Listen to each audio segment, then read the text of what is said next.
ఓం శ్రీ సాయినాథాయ నమ. ఓం శ్రీ సాయిరాం గురవే నమ. శ్రీ సాయి భక్త లీలామృతం.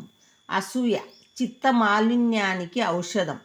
మనిషిలోని దుర్గుణాలు అతని బాహ్య ప్రవర్తన కన్నా ముందుగా అంతర్గత ప్రపంచాన్ని కుదిపేస్తాయి. అవి మనసులో పుట్టి ఆలోచనను కలుషితం చేసి మాటలను వక్రీకరించి చివరకు కర్మల రూపంలో వెలువడతాయి. అటువంటి దుర్గుణాలలో అసూయ ఒకటి. అదే అత్యంత సూక్ష్మమైనది, అత్యంత వినాశకరమైనది. అసూయ బలహీనత. అది ఒక వక్రగుణము. ఇతరుల పురోగతిని చూసి ఆనందించలేని స్థితి మనిషిని అంతర్ముఖంగా కుంగదీస్తుంది. అసూయ విషంలా పనిచేసి మానసిక ఆరోగ్యాన్ని దెబ్బతీస్తుంది. చిత్తశాంతిని హరించి సుగుణాలన్నింటినీ నెమ్మదిగా నాశనం చేస్తుంది. అసూయ ప్రభావం ఎంత తీవ్రంగా ఉంటుందో మహాభారత కథ స్పష్టంగా తెలియజేస్తుంది. దుర్యోధనునిలో బలం ఉంది, ఉత్సాహం ఉంది, శక్తి సామర్థ్యాలు ఉన్నాయి, ప్రజ్ఞ ఉంది, రాజ్యాన్ని నిరూపించే నైపుణ్యాలు, వీరత్వము, సంకల్ప బలము ఇవి అన్నీ అతనిలో ఉన్నప్పటికీ అసూయ అనే ఒక దుర్గుణం వాటినన్నింటినీ క్రమంగా మింగేసింది. పాండవుల అభివృద్ధి అతని మనసును కాల్చింది. ఆ కాల్పులే అతన్ని అధర్మ మార్గంలోకి నెట్టాయి. ఫలితంగా తనకున్న సర్వశక్తులను తానే నాశనం చేసుకున్నాడు. ఇది అసూయ మనిషిని ఎలా కూల్చివేస్తుందో చెప్పే శాశ్వతమైన ఉపమానం. భారతీయ తత్వ చింతనలో అసూయకు ప్రత్యేక స్థానం ఉంది. మహర్షి పతంజలి యోగ సూత్రాలలో దీన్ని చిత్తమాలిన్యంగా పేర్కొన్నాడు.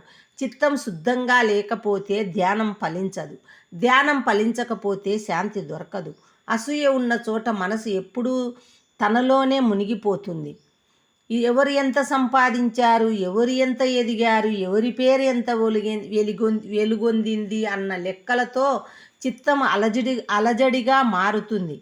అటువంటి స్థితిలో అంతరంగ శాంతి ఎలా నిలుస్తుంది? ఈ సత్యాన్ని సాయిబాబా తన సరళమైన ఉపదేశాల ద్వారా నానాకు స్పష్టంగా బోధించాడు. ఒకరోజు బాబా నానాను చూసి స్నేహభావంతో అడిగాడు, నానా, ఏ దుర్గుణాన్ని సులభంగా జయించవచ్చునో చెప్పగలవా? అనూహ్యమైన ఆ ప్రశ్నకు నానా కొద్దిసేపు మౌనంగా ఆలోచించాడు. దుర్గుణాలన్నీ మనిషిని బలంగా పట్టి పీడేస్తాయనిపించి చెప్పడం కష్టం బాబా అని వినయంగా సమాధానం ఇచ్చాడు. అప్పుడు బాబా చిరునవ్వుతో అనుభవసారాన్ని మాటలలో కూర్చి ఇలా అన్నాడు, అది అసూయ. దానిపై విజయం సాధించడం చాలా సులభం. అసూయ అంటే ఇతరుల పురోగతిని జీర్ణించుకోలేకపోవడం. అసూయ చెందడం వలన మనకి లాభము లేదు, నష్టము లేదు.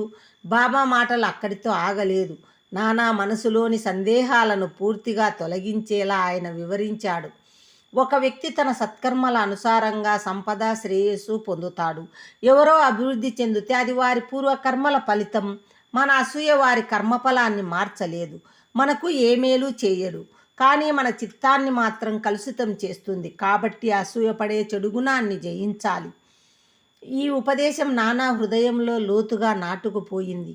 అసూయను జయించడం సులభం అని బాబా అన్న మాటలు అతనికి కొత్త దృష్టిని ఇచ్చాయి.